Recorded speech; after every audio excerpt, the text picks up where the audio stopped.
Let's look first at the means used to assure horizontal placement of the properties. This is a Google satellite image annotated with accurate locations of the 4 photographs.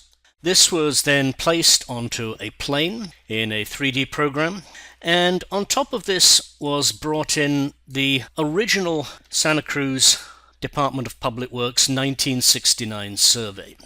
And this was aligned, scaled, and rotated to match the Google Earth image. On top of that again was placed a more detailed Google Earth photograph. And this was centered around 185 via Campania, so that we now not only have a relatively detailed satellite image of the property, but also the surrounding properties, the roads, the trees, and so on.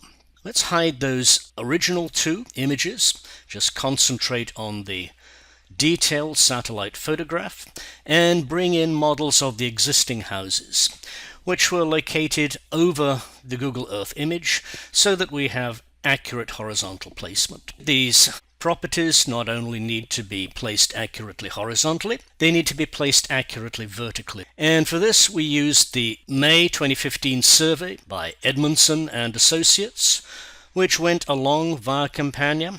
Let's look at 185 via Campania as an example. Top back of curve, 97.3 feet above sea level, difference 16.2 feet. So let's go into our model, zoom in on 185 via Campania to select it, bring in the left-hand flying and look at location. Location Z height, 97.3.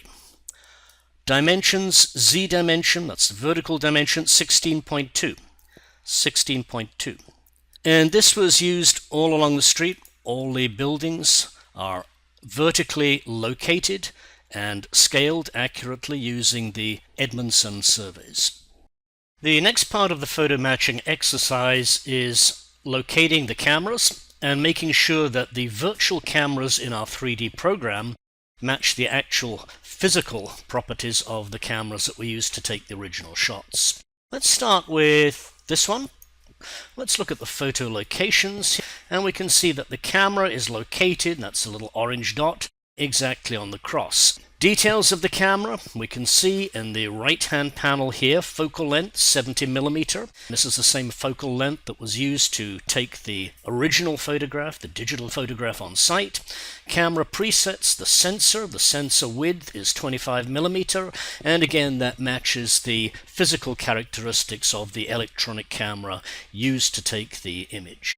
Location horizontally is good. How about the vertical location? Well, very fortunately, we have Santa Cruz's excellent GIS website, and from this we were able to find the exact elevation of the sidewalk and add 5 feet to that. So now we have our 3D models accurately located. We have our camera also accurately located horizontally and vertically, plus the characteristics of the virtual camera in the 3D program match the actual characteristics of the physical camera used to take the photograph on site. So here are the properties. Is a subject property and one of its neighbors overlaid on the photograph in the background. And let's add 24-foot replacements. We'll hide the existing properties. So now we can see what a 24-foot high replacement property would look like in the same location. Let's do the same thing with a 28-foot replacement. And we can see again what the effect of this would be. All we do now is to save the renderings of the virtual models as a PNG file and overlay it in Photoshop.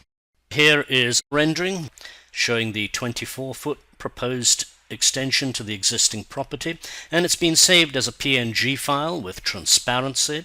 This allows us to trim it more easily, and there are 2 little dots in the corner to make sure that the entire frame is selected and pasted correctly. So I'll hit Ctrl A, Ctrl C to copy, Ctrl W to close, Ctrl V to paste, and we have the property in the correct location and elevation as viewed from the beach. However, there's a good deal of occlusion.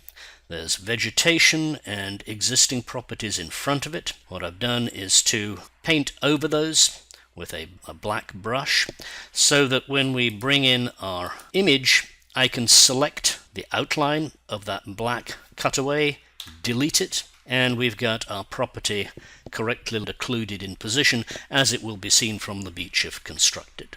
In conclusion, digital modeling and replacement of objects in photographs is an accurate, well-tested technology. You can see further details at www.studiocruise.com.